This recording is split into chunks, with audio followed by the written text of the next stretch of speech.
आज आइए हम प्रेरितों की नींव पर स्थापित चर्च ऑफ गॉड शीर्षक उपदेश के साथ परमेश्वर के वचन का अध्ययन करें। हमारा चर्च ऑफ गॉड यीशु द्वारा स्थापित किया गया था और प्रेरितों द्वारा जोता गया।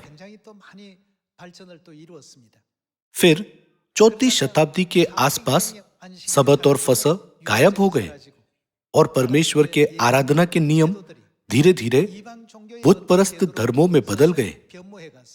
चूंकि उस समय कोई ज्योति नहीं थी, इसलिए इसे चर्च के इतिहास में अंधकार युग कहा जाता है। अंधकार युग की लंबी अवधि के बाद मसीह आन सांग होंग 1918 में अपनी संतानों का उद्धार करने के लिए इस पृथ्वी पर आए। 1948 में 30 वर्ष की आयु में उन्होंने इस भविष्यवाणी के अनुसार पवित्र आत्मा के युग में सुसमाचार का कार्य शुरू किया। जब अंजीर के पेड़ की डालियां कोमल हो जाती है और उसके पत्ते निकलने लगते हैं, तो तुम जान लो कि मनुष्य का पुत्र द्वार ही पर है। 1985 में दाऊद की भविष्यवाणी के 37वें वर्ष में उन्होंने दाऊद का सिंहासन पूरा किया और स्वर्ग चले गए। अपने स्वर्गारोहण से 4 वर्ष पहले साप्ताहिक धर्म पत्रिका में एक लेख के माध्यम से पिता आन सांग होंग ने भविष्यवाणी की थी कि दूसरी बार आने वाले मसीह को सुसमाचार सेवकाई में 37 वर्षों को पूरा करना चाहिए और फिर उनकी शारीरिक रूप से मृत्यु हो जाएगी। फिर 4 वर्ष बाद भविष्यवाणी के अनुसार उनकी मृत्यु हो गई। बाइबल की भविष्यवाणी के अनुसार जब आदम गहरी नींद में सो गया, तब किसकी सृष्टि हुई? जैसा कि भविष्यवाणी की गई थी, हव्वा की सृष्टि हुई। इस तरह पिता ने अपनी संतानों को स्वर्गीय माता के अस्तित्व के बारे में सिखाया। उन्होंने लिखा, एलिशा ने एलिया का पालन किया, यहोशू ने मूसा का पालन किया, पतरस ने यीशु का पालन किया और मैं माता का पालन करता हूं। इस प्रकार उन्होंने इसे अपनी हस्तलिपि में नोटबुक में दर्ज किया और अपनी संतानों को बहुमूल्य शिक्षाएं दी। उसके बाद चर्च ऑफ गॉड के सदस्य स्वर्गीय माता के मार्गदर्शन और नेतृत्व में लगभग 40 वर्षों तक सुसमाचार के मार्ग पर लगन से चलते रहे। भले ही हम परमेश्वर की संतान हैं, परमेश्वर ने कहा कि निश्चय ही विलाप के दिन होंगे। कभी कभी लोगों द्वारा हमारा अपमान किया जाता है और निंदा की जाती है, लेकिन बाइबल भविष्यवाणी करती है कि अंत में परमेश्वर हमें आनंद और महिमा का दिन देंगे। पिता इस पृथ्वी पर आए और 1964 में उन्होंने चर्च का नाम पुनर्स्थापित किया, ठीक वैसे जैसे बाइबल में लिखा है। इस प्रकार चर्च ऑफ गॉड की स्थापना हुई। स्वर्गीय पिता और स्वर्गीय माता के मार्गदर्शन और नेतृत्व में सुसमाचार का प्रचार सामरिया और पृथ्वी के छोर तक तेजी से किया जा रहा है, जैसा कि बाइबल में भविष्यवाणी की गई है। चर्च ऑफ गॉड जो मरकुस की अटारी जैसे छोटे से स्थान में शुरू हुआ, अब न केवल कोरिया में बल्कि विश्व भर में पिता और माता की आशीष से सुसमाचार फैला रहा है। प्रत्येक देश में लोग अपने प्रसिद्ध विश्वविद्यालयों और महत्वपूर्ण संस्थानों पर गर्व महसूस करते हैं। यदि आप ऐसे संगठनों के सदस्य होते तो लोग आपकी प्रशंसा करते। स्वर्ग में स्वर्गदूत किससे सबसे ज्यादा ईर्ष्या करते हैं? यह लिखा है कि वे चर्च ऑफ गॉड के उन लोगों से सबसे ज्यादा ईर्ष्या करते हैं जो नई वाचा का पालन करते हैं। वे दुनिया के राजाओं से ईर्ष्या नहीं करते। वे ना तो प्रसिद्ध विद्वानों से ईर्ष्या करते हैं और ना ही प्रसिद्ध डॉक्टरों से। वे सियोन परिवार के सदस्यों से सबसे ज्यादा ईर्ष्या करते हैं जो आज यहां है ना? इसलिए आपको चर्च ऑफ गॉड में शामिल होने पर गर्व होना चाहिए। ऐसा क्यों है? किसने चर्च ऑफ गॉड की स्थापना की? यीशु ने स्वयं इसे 2000 वर्ष पहले पुत्र के युग में स्थापित किया। क्या सभी ईसाई प्रेरित पतरस, प्रेरित पौलुस और प्रेरित यूहन्ना की प्रशंसा नहीं करते, जिन्होंने प्रकाशित वाक्य लिखा? वे किस चर्च में जाते थे? यह हमारा चर्च है। हमारे चर्च की गवाही बाइबल और भविष्यवक्ताओं द्वारा दी गई है, जिसे स्वयं परमेश्वर ने भविष्यवक्ताओं की नींव पर स्थापित किया। हमें गर्व होना चाहिए कि हम इस चर्च में जाते हैं। प्रचार करते समय आप लोगों से पूछ सकते हैं, क्या आप चर्च में जाते हैं? यदि वे कहते हैं हाँ, तो पूछिए, क्या आपका चर्च परमेश्वर द्वारा स्थापित किया गया है? हमारा चर्च परमेश्वर द्वारा स्थापित किया गया था। क्या आपको हमारे चर्च के बारे में जानने की उत्सुकता नहीं है? आज आइए इस मामले पर एक नजर डालें। बाइबल कहती है कि हमारे जीवन में निश्चय ही विलाप के दिन होंगे। जब तक यरूशलेम के विलाप के दिन समाप्त नहीं होते, इस दुनिया में उनकी संतानों का स्वागत नहीं किया जाएगा। हालांकि चूंकि बाइबल में दुख के इन दिनों की भविष्यवाणी की गई है, तो क्या हमें इन पर विजय पाने का प्रयास नहीं करना चाहिए? जब यह समाप्त होगा, तब परमेश्वर कहेंगे, अब तेरे विलाप के दिन समाप्त होने को आए हैं। वो अंत में हमें क्या देना चाहते हैं? क्या इसका मतलब ये नहीं कि वो हमें महिमा और आनंद के दिन देंगे? आइए हम पहला कुरिन्थियों अध्याय 1 में चर्च ऑफ गॉड के बारे में भविष्यवाणी देखें। पहला कुरिन्थियों अध्याय 1 आयत 2। परमेश्वर की उस कलीसिया के नाम जो कुरिन्थियस में है, अर्थात उनके नाम जो मसीह यीशु में पवित्र किए गए और पवित्र होने के लिए बुलाए गए हैं, और उन सब के नाम भी जो हर जगह हमारे और अपने प्रभु यीशु मसीह के नाम से प्रार्थना करते हैं। हमारे पिता परमेश्वर और प्रभु यीशु मसीह की ओर से तुम्हें अनुग्रह और शांति मिलती रहे। कुरिन्थियस में कलीसिया का क्या नाम था? वह परमेश्वर की कलीसिया था। बाइबल में केवल परमेश्वर की कलीसिया की ही गवाही दी गई है। नाम बहुत महत्वपूर्ण है। परमेश्वर की कलीसिया वो चर्च है जिस पर परमेश्वर शासन करते हैं और संचालन करते हैं। चर्च का नाम परमेश्वर की कलीसिया है क्योंकि इसे परमेश्वर ने स्थापित किया और यह परमेश्वर द्वारा निर्देशित है। इसलिए जब यीशु ने 2000 वर्ष पहले इस चर्च की स्थापना की, तब उन्होंने इसका नाम परमेश्वर की कलीसिया रखा। वह चर्च जिसमें प्रेरित पतरस, प्रेरित पौलुस, प्रेरित यूहन्ना और प्रथम चर्च के सभी संतों ने भाग लिया, परमेश्वर की कलीसिया थी। आइए पहला कुरिन्थियों अध्याय 11 आयत 20 पर एक नजर डालें। आइए आयत 20 देखें। अतः तुम जो एक जगह में इकट्ठे होते हो, तो यह प्रभु भोज खाने के लिए नहीं, क्योंकि खाने के समय एक दूसरे से पहले अपना भोजन खा लेता है। इस प्रकार कोई तो भूखा रहता है और कोई मतवाला हो जाता है।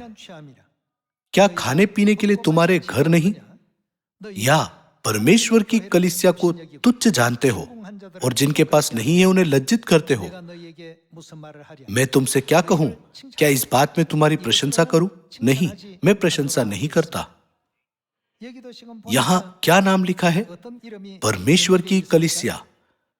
यहां तक कि प्रथम चर्च के समय में भी कुछ सदस्य परमेश्वर की कलीसिया के नियमों का पालन नहीं करते थे, बल्कि उनकी इच्छा के अनुसार कार्य करते थे। प्रेरित पौलुस ने लिखा, इस तरह के कार्य परमेश्वर की कलीसिया के भीतर कभी नहीं किए जाने चाहिए। परमेश्वर की कलीसिया के लिए अनादर करना अनिवार्य है। आइए अध्याय 15 पर जाए। पहला कुरिन्थियों अध्याय 15 आयत 9 में लिखा है, क्योंकि मैं प्रेरितों में सबसे छोटा हूं, क्योंकि मैंने परमेश्वर की कलीसिया को सताया था। जब प्रेरित पौलुस यहूदी धर्म का सदस्य था, तब उसने परमेश्वर की कलीसिया को सताया। वह सदस्यों को सताने के लिए दमिश्क की ओर जा रहा था। उस समय वह एक उज्जवल ज्योति से मिला। ज्योति इतनी तेज थी कि वह भूमि पर गिर पड़ा और ज्योति से एक आवाज आई। उस समय प्रेरित पौलुस का नाम शाऊल था। उसने यीशु की आवाज सुनी जो पुकार रही थी, शाऊल शाऊल। तब उसने उत्तर दिया, हे प्रभु, तू कौन है? मैं यीशु नाजरी हूं जिसे तू सताता है। पौलुस चकित था। उस समय तक उसने सोचा था कि वह परमेश्वर की इच्छा के अनुसार जी रहा है, लेकिन इसके बजाय वह उन लोगों को सता रहा था जो परमेश्वर की इच्छा का पालन करते थे। यही कारण था कि प्रेरित पौलुस ने अपने पिछले जीवन पर विचार किया।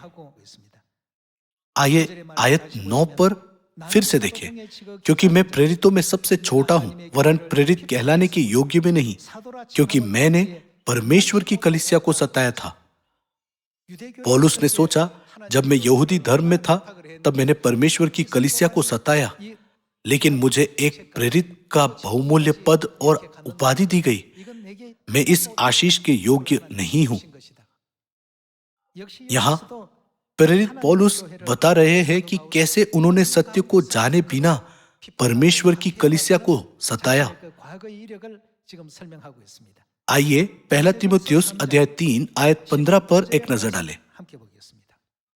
अध्याय 3 आयत 15 कि यदि मेरे आने में देर हो तो तू जान ले कि परमेश्वर के घराने में जो यह क्या है, जीवते परमेश्वर की कलीसिया है और जो सत्य का खंबा और नींव है, कैसा बर्ताव करना चाहिए।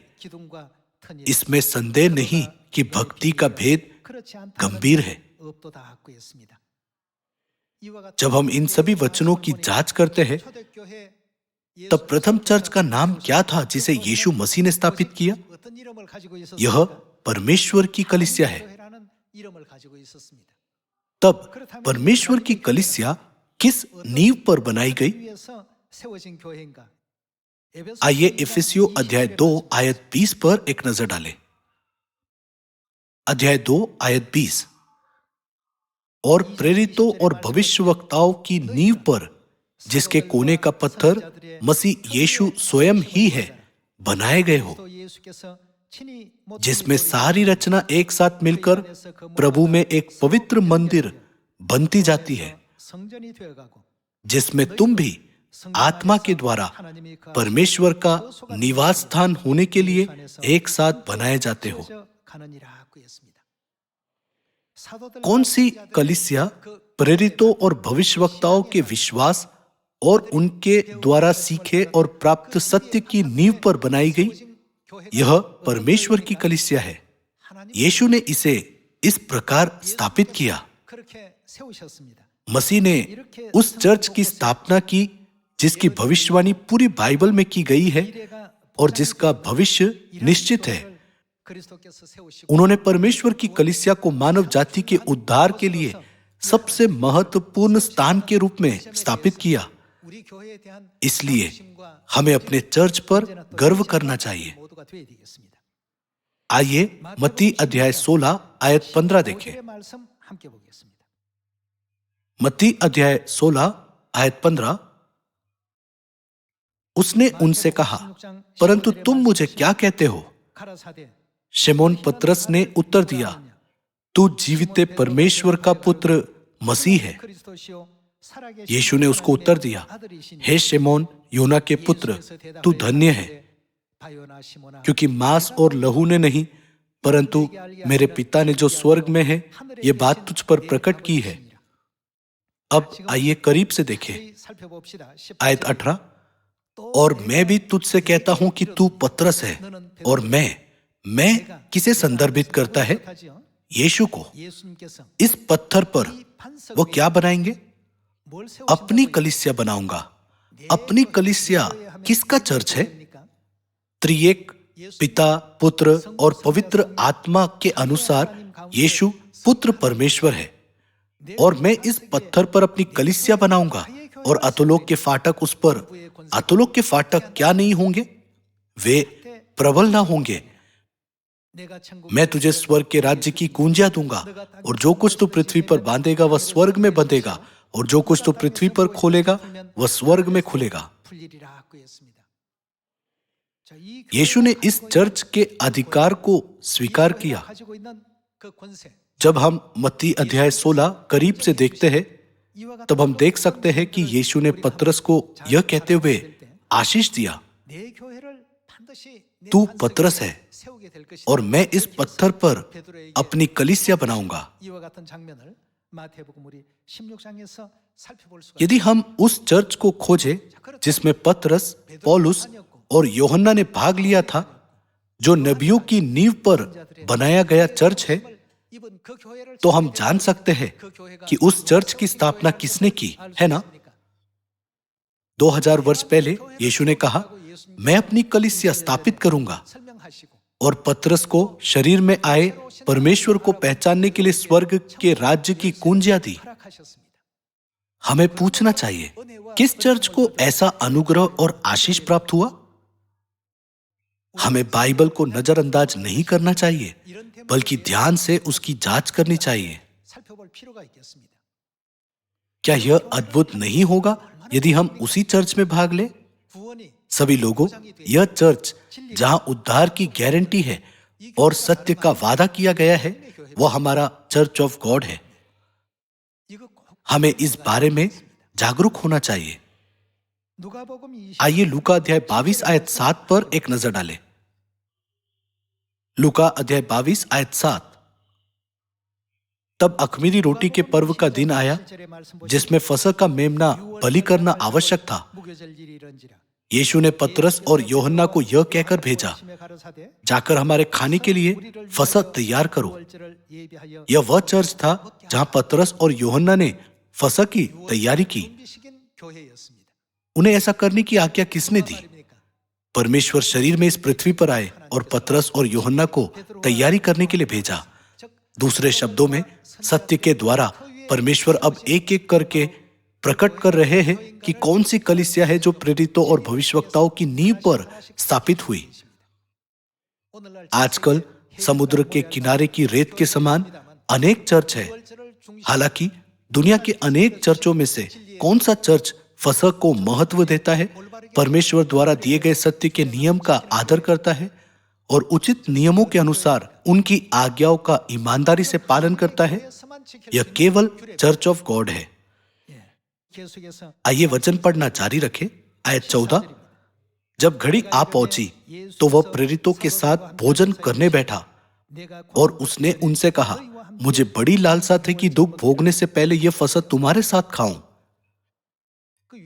क्या फसह खाने का मतलब फसह मनाना नहीं है? ऐसा इसलिए है क्योंकि फसह के नियमों के अनुसार हमें मनुष्य के पुत्र का मांस खाना और उसका लहू पीना चाहिए। यीशु को बहुत बड़ी लालसा थी फसह खाने की। वह कलीसिया जो प्रेरितों और भविष्यवक्ताओं की नींव पर बनी है, वह कलीसिया होनी चाहिए जो फसह मनाने की इच्छा रखता है। हालांकि क्या अन्य चर्च फसह मनाते हैं? कोई अन्य चर्च नहीं है जो फसह मनाता है। दूसरे शब्दों में, अन्य चर्च वह नहीं है जिसे यीशु ने स्थापित किया था, जो प्रेरितों और भविष्यवक्ताओं की नींव पर बनाया गया था। फसह वह सत्य था जिसे यीशु को मनाने की बड़ी लालसा थी। क्या यह सत्य world mission society church of God में नहीं पाया जाता है? आइए आयत 19 पर जाए। आयत 19। फिर उसने रोटी ली और धन्यवाद करके तोड़ी और उनको यह कहते हुए दी, यह मेरी देह है जो तुम्हारे लिए दी जाती है, मेरे स्मरण के लिए यही किया करो। यीशु ने क्या कहा? मेरे स्मरण के लिए यही किया करो। यह एक नियम और आज्ञा है जिसे यीशु ने स्थापित किया था। यीशु द्वारा स्थापित, जिसमें प्रेरित जाते थे, और प्रेरितों की नींव पर निर्मित चर्च में कौन से सत्य होने चाहिए? चर्च के पास फसह का सत्य होना चाहिए। आज यद्यपि कई चर्च परमेश्वर पर विश्वास करने का दावा करते हैं, लेकिन वे फसह नहीं मनाते। यीशु इस पृथ्वी पर क्यों आए? उन्होंने कहा वह हमें उद्धार देने आए थे। यदि फसह का हमारे उद्धार से कोई संबंध नहीं है, तो क्या वह इसे इतनी लालसा से मनाना चाहेंगे? आइए आयत 20 के साथ जारी रखें। इसी रीति से उसने भोजन के बाद कटोरा भी यह कहते हुए दिया। उन्होंने फसह का दाखमधु लेते हुए कहा, यह कटोरा, यह क्या है? मेरे उस लहू में जो तुम्हारे लिए बहाया जाता है नई वाचा है। उस चर्च का नाम क्या है जो इस सत्य पर स्थापित किया गया था? यह चर्च ऑफ गॉड है। मेरा मानना है कि हमें साहसपूर्वक घोषणा करनी चाहिए, यह वह चर्च है जिसमें हम जाते हैं, और इस सत्य को विश्व भर के सभी लोगों में मानव जाति को उद्धार की ओर ले जाने के लिए फैलाना चाहिए। फसह के दिन यीशु ने कहा, यह कटोरा मेरे वह लहू है जो बहुतों के लिए पापों की क्षमा के निमित्त बहाया जाता है। क्या आपको मत्ती अध्याय 26 में लिखा यह सत्य याद नहीं है? आइए हम इस समारोह का अर्थ और महत्व खोजें। आइए हम इफिसियों अध्याय 2 पर जाएं। इफिसियों अध्याय 2 आयत 11। इस कारण स्मरण करो कि तुम जो शारीरिक रीति से अन्य जाति हो और जो लोग शरीर में हाथ के किए हुए खतने से खतने वाले कहलाते हैं, वे तुमको खतना रहित कहते हैं। तुम लोग उस समय मसीह से अलग और इज़राइल की प्रजा के पद से अलग किए हुए और प्रतिज्ञा की वाचाओं के भागी न थे और आशाहीन और जगत में ईश्वर रहित थे। पर अब मसीह यीशु में तुम जो पहले दूर थे, मसीह के हम किसके द्वारा निकट हो गए? लहू के द्वारा निकट हो गए हो।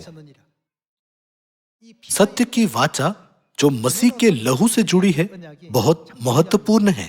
पहले हम परदेशी और मुसाफिर थे, लेकिन अब हम उनके लहू से निकट हो गए हैं। आइए आयत 19 पर जाएं। इसलिए तुम अब कौन? विदेशी और मुसाफिर नहीं रहे। अब आप अतिथि नहीं हैं, परंतु पवित्र लोगों के संगी स्वदेशी और परमेश्वर के घराने के हो गए। घराना शब्द का मतलब परिवार है।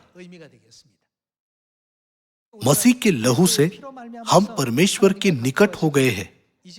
बाइबल कहती है कि हम क्या है? हम परमेश्वर का परिवार है। फिर फसह की रोटी और दाखमधु ने हमें परमेश्वर का परिवार कैसे बनाया? सभी लोगों, संतानों को अपने माता पिता से विरासत में क्या मिलता है? उन्हें अपने माता पिता से मांस और लहू प्राप्त होता है। परमेश्वर हमें इस सांसारिक सिद्धांत के द्वारा जागृत करते हैं। फसह की रोटी उनके मांस को दर्शाती है और फसह का दाखमधु उनके लहू को दर्शाता है। इसलिए परमेश्वर का मांस और लहू प्राप्त करने से परमेश्वर के साथ हमारा संबंध पिता, माता और उनकी संतानों के रूप में स्थापित होता है। भले ही परमेश्वर ने कहा, मेरे स्मरण के लिए यही किया करो। क्या कोई चर्च है जो फसह मनाता है? यह चौंकाने वाली बात है। इसलिए परमेश्वर ने कहा, वे देखते हुए नहीं देखते और सुनते हुए नहीं सुनते और नहीं समझते, पर धन्य है तुम्हारी आंखें कि वे देखती है और तुम्हारे कान कि वे सुनते हैं। बाइबल के अनुसार हम सचमुच धन्य हैं, चूंकि हम स्वर्ग से ऐसी आशीषें प्राप्त करते हैं। इसलिए हम किसी से भी आत्मविश्वास के साथ बात कर सकते हैं। आप किस चर्च में जाते हैं? मैं उस चर्च में जाता हूं जिसे यीशु ने स्थापित किया था। इस तरह हमें अपने चर्च और सत्य पर भरोसा और गर्व होना चाहिए। क्या यही विश्वास नहीं है? अगर हम बाइबल के उन वचनों पर विश्वास नहीं करते जिनकी भविष्यवाणी की गई है और हम उन बीजों की तरह बन जाते हैं जो रास्ते में या पथरीली जमीन पर गिर गए। तब हम मूर्खता करने से खुद को नहीं रोक पाते और पछतावे का सामना करते हैं, ठीक वैसे ही जैसे बीज सूख गए और धूप में झुलस गए। इसलिए यीशु ने प्रकाशित वाक्य 3 में कहा, जो कुछ तेरे पास है उसे थामे रहे कि कोई तेरा मुकुट छीन न ले। क्या बाइबल हमें नहीं सिखाती कि हमें इस महान सत्य को कभी भी अनदेखा नहीं करना चाहिए और एसाव की तरह इसे त्यागना नहीं चाहिए? परमेश्वर ने इस पृथ्वी पर दुनिया को बचाने के महान उद्देश्य के साथ चर्च की स्थापना की। इसी कारण स्वर्गारोहण से पहले उन्होंने अपने चेलों से एक अनुरोध किया। उन्होंने क्या कहा कि हमें क्या करना चाहिए जब तक वह दोबारा ना आए? सामरिया और पृथ्वी की छोर तक सुसमाचार का प्रचार करो। उनका मतलब था कि स्वर्ग में किए गए पापों की क्षमा पाने का एकमात्र तरीका सुसमाचार को स्वीकार करना है। आइए मत्ती अध्याय 28 में यीशु की आज्ञा की पुष्टि करें। आइए मत्ती अध्याय 28 आयत 18 देखें। यीशु ने उनके पास आकर कहा, स्वर्ग और पृथ्वी का सारा अधिकार मुझे दिया गया है, इसलिए तुम जाओ, सब जातियों के लोगों को चेला बनाओ और उन्हें पिता और पुत्र और पवित्र आत्मा के नाम से बपतिस्मा दो और उन्हें सब बातें जो मैंने तुम्हें आज्ञा दी है मानना सिखाओ, और देखो मैं जगत के अंत तक सदा तुम्हारे संग हूं। चर्च ऑफ गॉड की भूमिका जो प्रेरितों की नींव पर बनी और परमेश्वर द्वारा स्थापित की गई, इन सभी सत्यों को सटीक रूप से सिखाना है कि उद्धार क्या है, स्वर्ग क्या है और नरक है या नहीं। मानव जाति की दयनीय आत्माओं को जो इनमें से कुछ भी जाने बिना जीते हैं और उन्हें इस पृथ्वी पर रहते हुए धार्मिक, ईमानदारी और सदाचारी जीवन जीने के लिए मार्गदर्शन करना है। यीशु ने अपने चर्च को यह सिखाने की आज्ञा दी कि सांसारिक जीवन मानव जाति को पश्चाताप और स्वर्ग में किए गए पापों से क्षमा पाने के लिए दिया गया है, ताकि वे परमेश्वर को धन्यवाद दे सके, उनकी महिमा कर सके और हर दिन उनकी स्तुति कर सके। इसलिए हमें यह उन लोगों को सिखाना चाहिए जो नहीं जानते। कुछ लोग विश्वास नहीं करते हैं, भले ही मैं उन्हें सिखाता हूं। उन्होंने मुझे अजीब नजरों से देखा। सभी लोगों, हम परमेश्वर का कार्य कर रहे हैं, चाहे दूसरे हमें अजीब नजरों से देखें या स्वागत भरी नजरों से। क्या यह नहीं लिखा है कि जब परमेश्वर का महिमामय कार्य पूरा होगा तो परमेश्वर प्रत्येक व्यक्ति को उनके कार्यों के अनुसार पुरस्कृत करेंगे? जब हम मत्ती अध्याय 24 आयत 14 देखते हैं, तब यह राज्य के सुसमाचार के संबंध में क्या कहता है? यह पूरी दुनिया में प्रचार किया जाएगा। यह निश्चित रूप से हर जगह किसी न किसी के माध्यम से प्रचार किया जाएगा। हमारा सुसमाचार कभी असफल नहीं होगा। इसलिए आइए हम संसार को बचाएं और इस सुसमाचार के साथ इसका नेतृत्व करें। मुझे आशा है कि हमारे सभी सियोन के सदस्य उस चर्च में एलोहिम परमेश्वर को धन्यवाद और महिमा देंगे जिसे परमेश्वर ने स्थापित किया। यदि हम कार्य नहीं करते हैं तो दुनिया को बचाया नहीं जा सकता। परमेश्वर ने केवल एक चर्च को नामित किया है जो दुनिया का उद्धार कर सकता है। यह कौन सा चर्च है? World mission society church of God. इसी कारण से परमेश्वर ने 1964 में चर्च ऑफ गॉड की स्थापना की। मरकुस की अटारी जैसे छोटे स्थान में आराधना करते समय उन्होंने हमेशा इस बात पर जोर दिया, राज्य का यह सुसमाचार पूरे संसार में प्रचार किया जाएगा। आइए हम उन शिक्षाओं पर विचार करें जो हमारे पिता ने हमें शक्तिशाली रूप से दी है। आइए हम पूरे मन से अपना श्रेष्ठ दें, अपनी ताकत जुटाए और एक साथ आगे बढ़े। आइए हम परमेश्वर की महिमा प्रकट करें। केवल चर्च ऑफ गॉड फसह, सबत और नई वाचा के सभी नियमों को ठीक वैसे ही पालन कर रहा है जैसे परमेश्वर ने आज्ञा दी थी। यह एकमात्र चर्च है जहां सब कुछ पूरी तरह से बाइबल के अनुरूप है। फिर लोग इसकी निंदा क्यों करते हैं? यीशु के पहले आगमन के समय में भी चर्च ऑफ गॉड की निंदा की गई थी। ऐसा नहीं था कि चर्च ऑफ गॉड के सदस्यों ने बुरे काम किए थे, जबकि अन्य लोगों ने मेमनों की बलि देकर फसह मनाया। यीशु ने फसह की रोटी और दाखमधु के माध्यम से नई वाचा की घोषणा की। सबत के दिन जबकि अन्य लोगों ने विश्राम किया, यीशु के चेलों ने कुछ अनाज के बाले तोड़ी और गुठली खाई, और यीशु ने सबत के दिन पीड़ितों को चंगा किया। यही कारण है कि यीशु ने कहा, तुम में से ऐसा कौन है जिसकी एक ही भेड़ हो और वो सबत के दिन गड्ढे में गिर जाए तो वह उसे पकड़कर ना निकाले? इसीलिए सबत के दिन भलाई करना उचित है। उन्होंने हमें केवल उत्कृष्ट शिक्षाएं दी। भले ही उनके पास मुंह थे, लेकिन उनके पास कहने के लिए कुछ नहीं था। इस प्रकार उन्होंने प्रथम चर्च का नेतृत्व किया। चौथी शताब्दी में शैतान ने भविष्यवाणी के अनुसार नियत समय और कालों को बदल दिया। इसलिए मानव जाति को दूसरी बार उद्धार देने के लिए पिता और माता पूर्व में पृथ्वी के छोर से कोरिया से आए, सत्य को पुनर्स्थापित किया और नई वाचा के अनुसार चर्च का नेतृत्व किया। उन्होंने जो फसह का पर्व सिखाया वह पुराने नियम की व्यवस्था नहीं है। क्या यीशु पुराने नियम में एक व्यक्ति है? नए नियम में यीशु ने फसह मनाने के बारे में क्या कहा? वे इसे उत्सुकता से मनाना चाहते थे। यीशु ने उनके बारे में क्या कहा जिन्होंने उन्हें प्रभु प्रभु कहा लेकिन उनके उदाहरण का पालन नहीं किया? तू अपने मुंह से मेरे निकट आता है और अपने होठों से मेरा आदर करता है, पर उनका मन क्या है? तेरा मन मुझसे दूर रहता है। इसलिए उन्होंने कहा, हे कुकर्म करने वालों, मेरे पास से चले जाओ। हालांकि पिता और माता सियोन की संतानों से क्या कहेंगे? मेरी संतानों, मैंने देखा है कि कैसे आपने दुनिया के उपवास और उत्पीड़न के बावजूद मेरी आज्ञाओं का पालन करने का हर प्रयास किया है। इसलिए मैं तुम्हारे कर्मों के अनुसार तुम्हें आशीष दूंगा।